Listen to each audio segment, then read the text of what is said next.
Assalamu alaikum warahmatullahi wabarakatuh.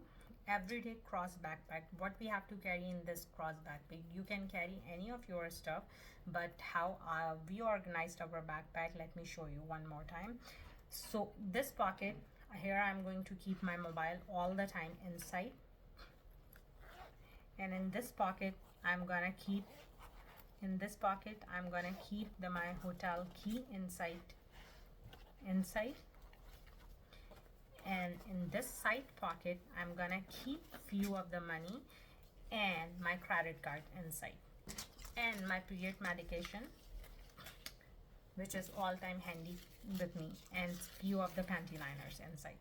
And now I'm gonna close this and show you this backpack. I side crossbody backpack, I got it from a mountain warehouse, and it has a very nice strip on the shoulders, so I have to hang it even though inside my abaya, or I will hang it on the upside. So alhamdulillah, we had a very good experience with this crossbody backpack. It's very light in the weight, so it will be hanging like this all time in the Hajj time with me. So wherever I'll go, this crossbody backpack is with me like this, and these are my essential stuff. So you can decide it, whatever your essential stuff, you can keep it inside. So hope this short video will help you out how to organize during the time of the Hajj. Jazakallahu Khairan.